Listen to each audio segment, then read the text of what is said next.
Please be seated.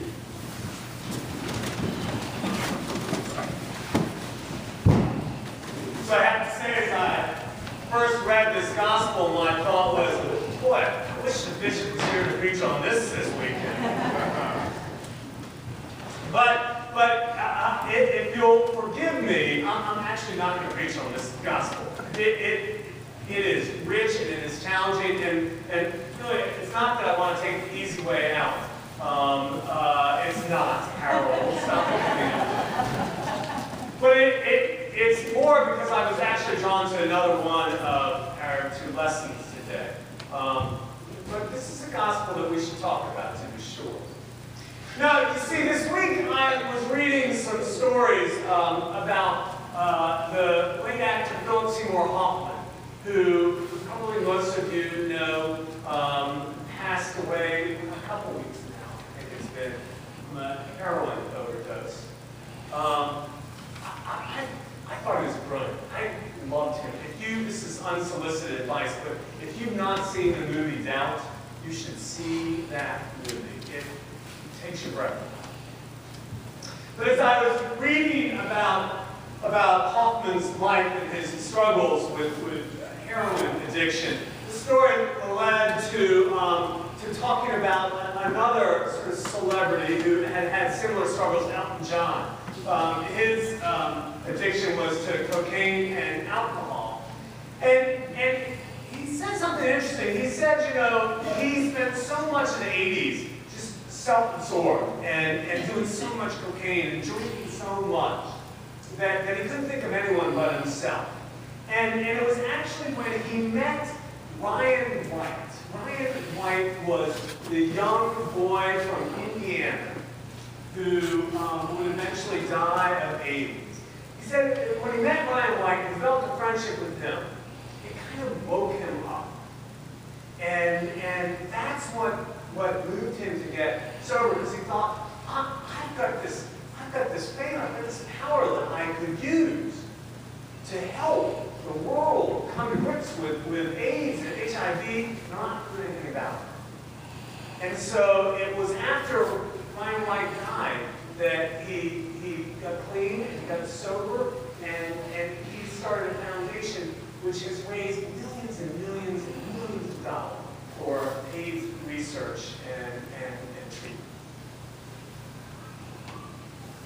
The choice that he came to was a choice about life or death. It's a choice that's not that different from the choice that Moses is put into the Israelites in our first reading from Deuteronomy. We're going to choose. It's going to be life.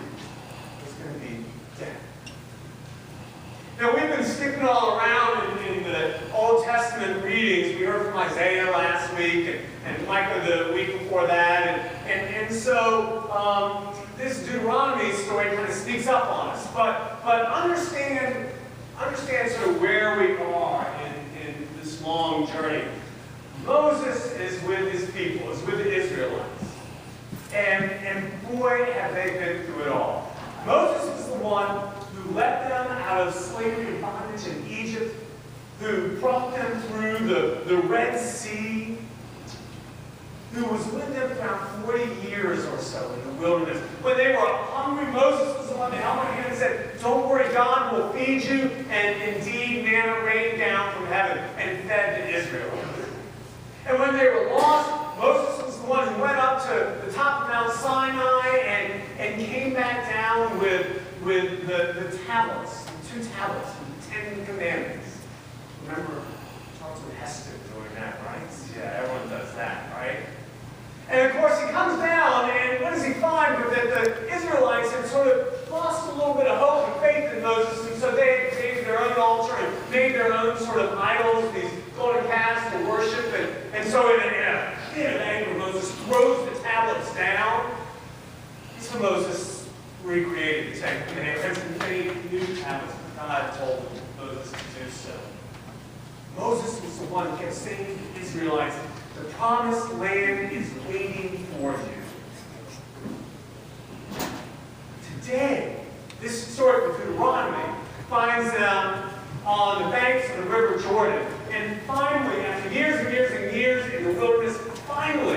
they can look across the river and see that promised land.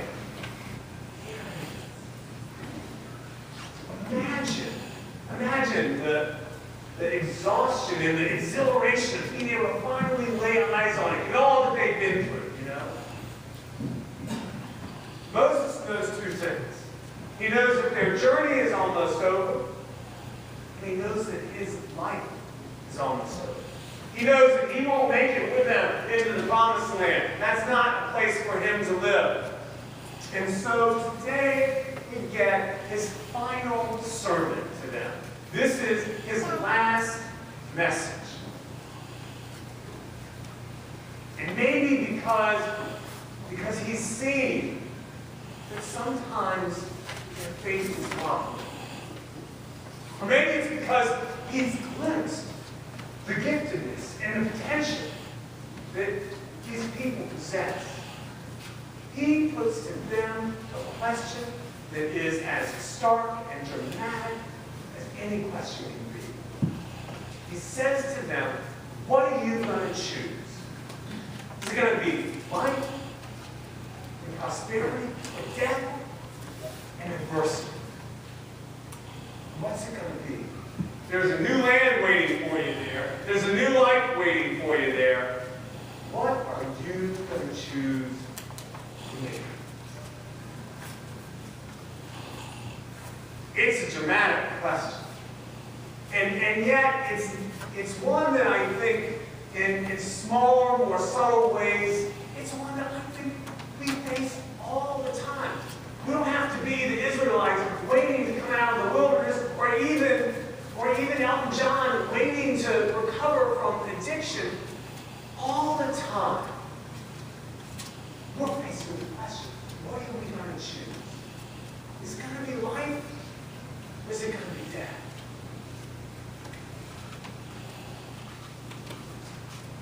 And it occurs to me that before we can answer it, well, we got to know what life looks like. What's it look like? The Israelites, they had the Ten Commandments. Love God with all their heart, with all their soul, love their neighbor as yourself. Keep Sabbath. Those Ten Commandments were to help them understand how to be in right relationship with one another and with God. We, Christians, we have the gospel. We have Jesus' example. We have his message and his ministry and his mission. So we have some clues about what it looks like to choose life. So what's it going to be? What are we going to choose? I want to ask you to preach with me a little bit this morning. I'm glad that there are more than 10 people here because I was afraid I was going to get cookies. But what would it look like? What would it be? In ways that they don't have to be grand, but be small. What would it look like if you chose life? What are the ways that we can choose life? What does that look like? What do you think? What do you think?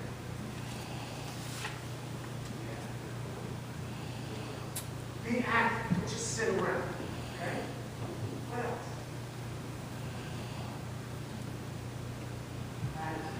An attitude. Keep a positive attitude. Yeah. It's a choice, that attitude that we bring. To share your gifts. To be generous with your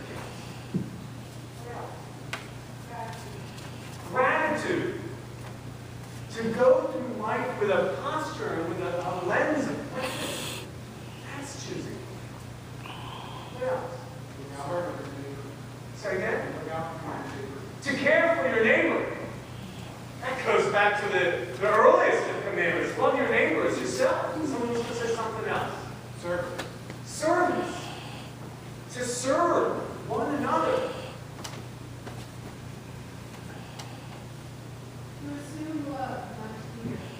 To assume love, not fear. There's not life in fear. There's life in love. Love is what's life in it. Right. Thank you. Think about all the time. We have choices. Choices about generosity and gratitude, love versus fear. Choice is about whether we're going to be people of light or darkness, whether we're going to find things to celebrate or find things to grumble about. Choice is about whether we're going to hold a grudge or be people of forgiveness, whether we're going to be instruments of reconciliation, whether we're going to be more committed to reconciliation or more committed to righteousness. Because frankly, righteousness doesn't often lead to reconciliation. We have choices about whether we're going to worship and pray, or whether we're going to look for God to show up at our dinner table, or on the streets, whether we're going to look for God in one another, or whether we're going to cast God off. The choices about whether we're going to live. That's choosing life. We make those choices all the time. Sometimes we're aware of it, sometimes we're not. But that's the difference between choosing life and choosing death. We make these little choices, and you know what? If you make them one after another, then what you find is you have chosen life, and you do have prosperity, and there's life. It's true. That's where you find yourself. And the opposite is true too. If you make choices that are about darkness, if you make those different kind of choices, then you find a different kind of life. And it's not, I gotta say, it's not because God punishes us. It's because our bad choices have their own bad consequences. We create our own adversities, you know?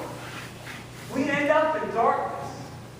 And we have these moments that are like little deaths. When we make choices that aren't of God, that aren't life-giving. Someone once said about death that death was a slow process to giving ourselves over to things that don't matter and to things that are not of God. And I love that reframing of death because it holds me accountable to thinking every day about, frankly, whether I'm choosing life or death, and every day about whether I'm colluding in my own demise, you know? Dying in increments. A slow death because of the little choices we make. Or living. The fullness of life. The moment was urgent. The moment was profound for the Israelites, because there they were after 40 years in the wilderness. There they were looking out on the promised land. And so Moses puts down this question, and there is hope and promise, and there is also challenge and you know, even some threat.